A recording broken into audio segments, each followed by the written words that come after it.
Oh baby, I've been excited as hell to get to this one. First hitting the arcades in 1989, Final Fight was a major commercial success pretty much across the board, selling 30,000 plus cabs worldwide, and its port doing just as well. The Super Nintendo version sold something in the region of 1.5 million copies, and is often considered one of the greatest video games of all time. Final Fight began development as a sequel to the original Street Fighter, the first one from 1987, not the world-renowned second one, and originally was going to be called Street Fighter 89. However, not long into the project, the gameplay took something of a left turn, moving away from the established 1v1 fighting game and into the side-scrolling beat-em-up genre that titles like Double Dragon had had so much success with. The Street Fighter link remained, however. Whether you consider Final Fight tangential to Street Fighter or a spin-off from it doesn't really matter. It exists in the same universe for sure, and there has been plenty of crossovers in terms of characters throughout the course of the two series. In fact, the same development team went on to work on Street Fighter 2 after doing the arcade version of this.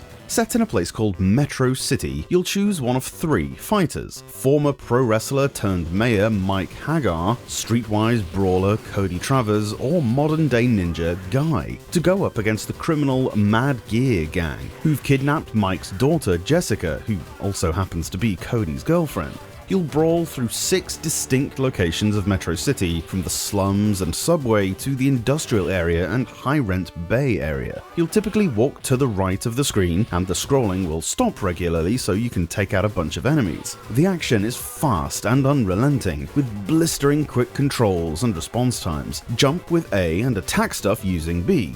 Fairly straightforward. However, there is some nuance to it. By jumping first, then pressing B, you'll get a jump kick, or by rapidly smashing B, you can execute some combo attacks. There are also some throw moves you can do if you're close enough. Hagar, the ex-wrestler, is particularly good for these, with some sick-looking back suplexes and spinning pile drivers that are really easy and reliable to pull off. Most importantly perhaps, you have access to a special move. Either press A and B together, or more simply, just press the R button. This super move is pretty much undodgeable, has a wide area of effect, and can take out multiple enemies at once. It's great if you've been downed and are surrounded to allow you to create some space. Note that you can't spam it though, as it does cost a little HP to perform, but if used properly, it can save you health that you'd lose from getting wailed on, so learn when best to use it. The 3 main characters are well balanced. Guy is definitely the quickest, but as a trade-off, his attacks do the least damage. Hagar is a lumbering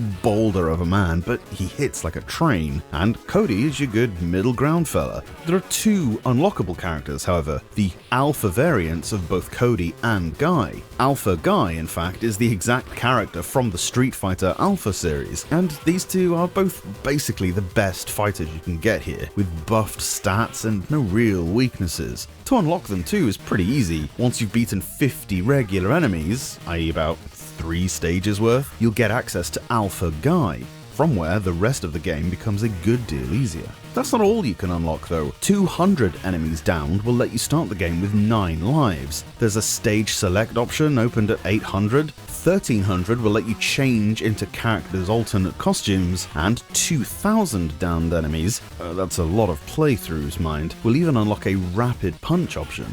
Each stage has plenty of different enemies of varying toughness, plowing at you from all sides. They all attack slightly differently. Some like to sit back and hurl weapons at you, others might charge with their head lowered, yet others might bounce around the screen like a nutcase. There's a tough boss at the end of each stage too, with unique patterns and tricks to beat. As well as that, there are several environmental hazards, such as barrels that roll towards you, or gouts of flame that come up from the floor. I love the fact that opponents can also hurt themselves on these arena dangers, or even get caught up in each other's firing lines with their weapons or explosions. It's a really welcome touch that you didn't often see back then. In between some stages too, you'll get to play a bonus level.